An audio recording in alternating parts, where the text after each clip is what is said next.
Welcome inside the SNY Broadcast Center. I'm Justin Horowitz, and my special guest in the Sulky is the 2012 Hall of Fame inductee, Jimmy Takter, coming off a career year, more than $13 million, and of course your third Hambletonian winner. Thanks for being with us, Jimmy. Thank you very much. Now, speaking of Hambletonian Day 2014, you became just the second trainer to win both the Hambo and the Oaks on the same day. At the time when Trixton won and you were the driver for your first Hambo win, you called it your moment. Now that you've looked back on it almost a year later, what do you remember most about that moment in time for you? Well, it was a tough day for, we had a lot of good horses racing that day, and,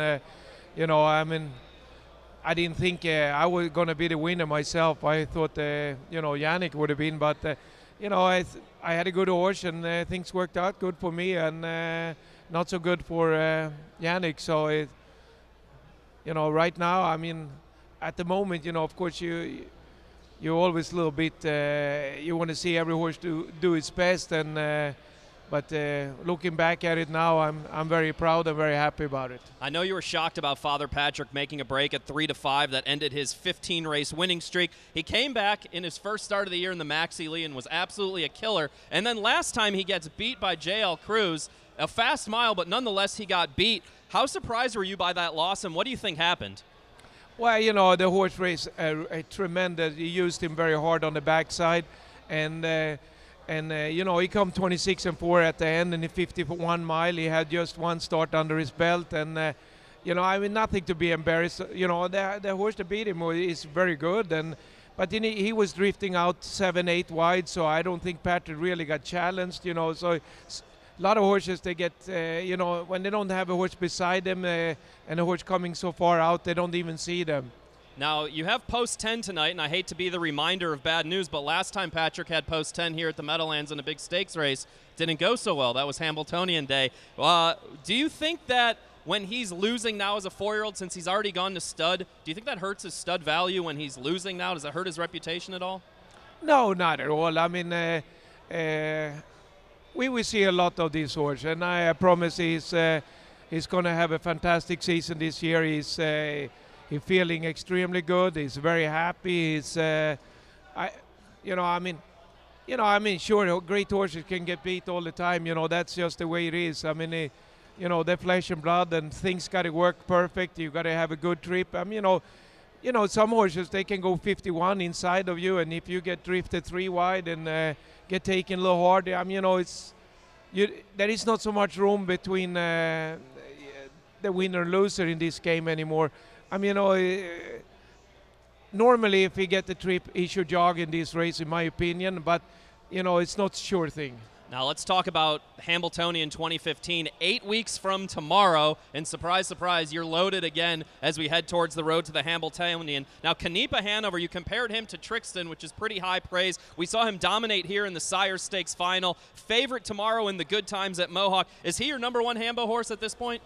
I'm not sure. I like Uncle Hasse, and I like Pinkman quite a bit too. Both of those horses are extremely good.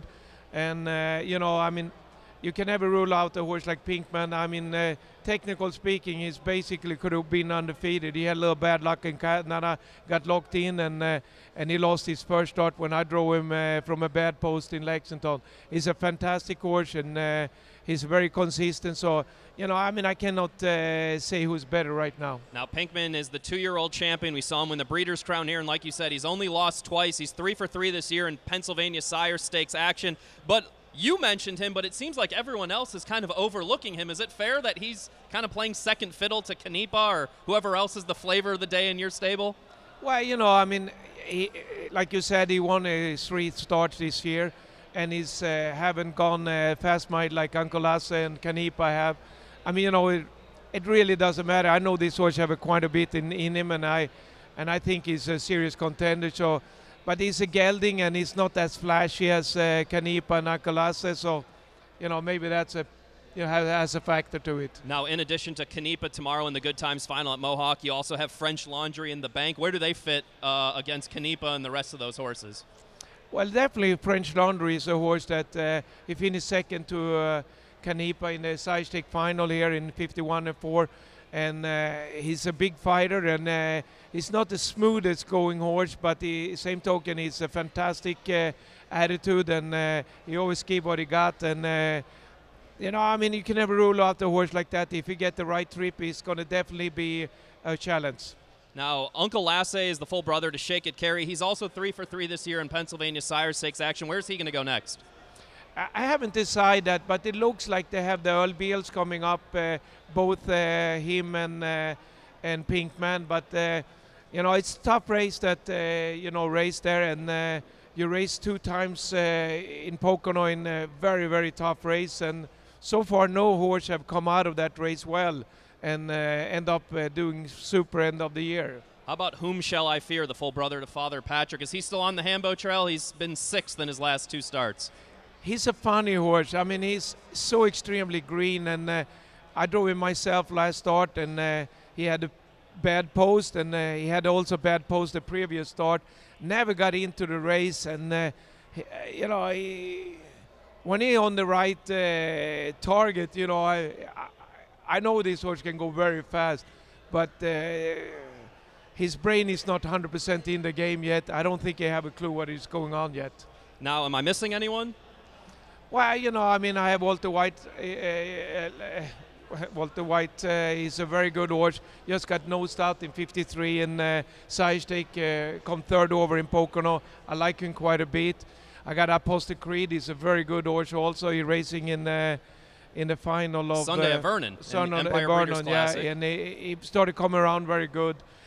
You know, it's a bunch of good 3-year-olds, yes. So that's 8. So that would leave 2 more spots in the starting gate on Hambletonian Day. Perhaps Mission Brief will be one of those horses. You don't train her. She went into the year at the top of the charts, but she hasn't been 100% so far. So what do you think about her racing the boys, and are you still worried about her with any of your 8 Hambletonian contenders? She's an extremely talented horse. I mean, if Ronnie get her right, I mean, she's definitely is a horse that have ability to go with anything. I mean, you know, I saw her last year as a 2-year-old, and it's probably the most impressive trotting filly or 2-year-old trotting colt I ever saw. You know, if we got to put them all in one category. So I want to switch gears a little bit away from your Hambletonian horses. I want to read you some comments that I dug up that you've made over the years. 2014, you said, Father Patrick, he's the best horse I've ever developed. To me, he's the perfect horse. 2012, you said, Uncle Peter, he's the most gifted 3-year-old I've ever been around.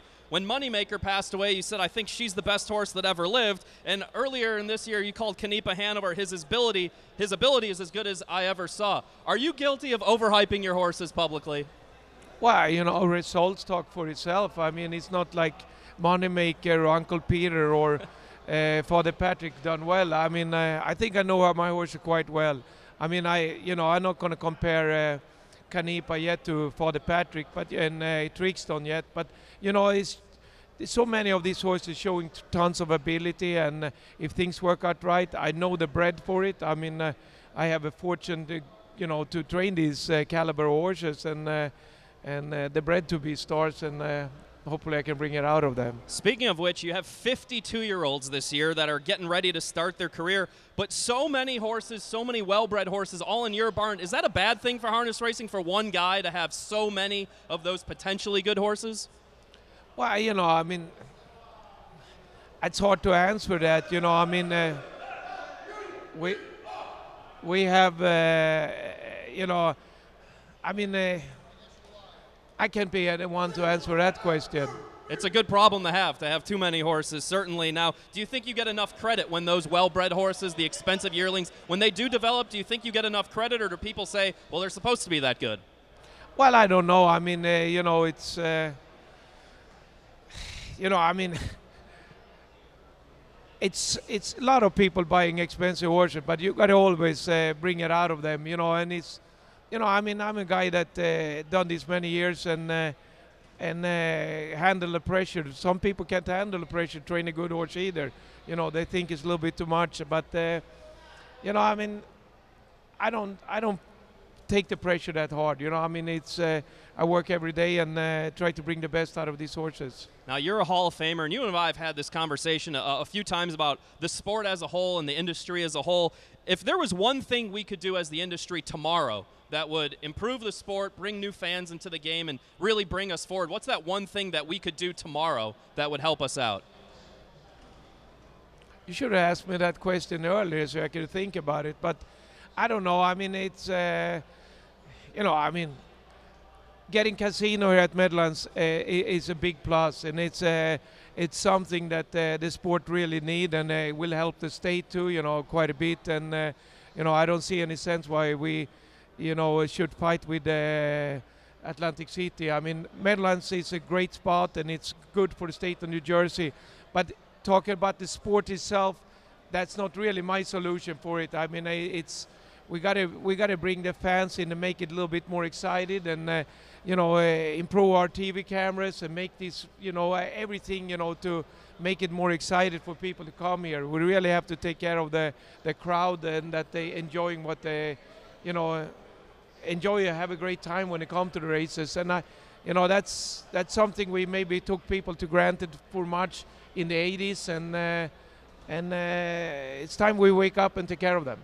That's a very good point you make. Now, we know tomorrow night you have a big night coming up at Mohawk. As always, you have a lot going on. But a big morning also. You have 15 or 16 two-year-olds that are baby racing. Last year around this time, I saw an article. You told the Daily Racing Forum that you thought Kanipa Hanover was probably your best two-year-old before baby racing even started. You were right about that. So give us a couple names of some of these 52-year-olds that you have that maybe we should keep an eye out on here as baby racing continues and the two-year-old racing gets started here.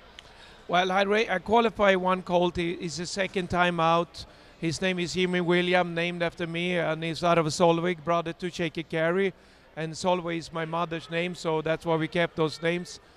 I have Bar Hopping, fantastic colt, Muscle Hill colt also, that you know, won his qualify here last week, 2 weeks ago in 58.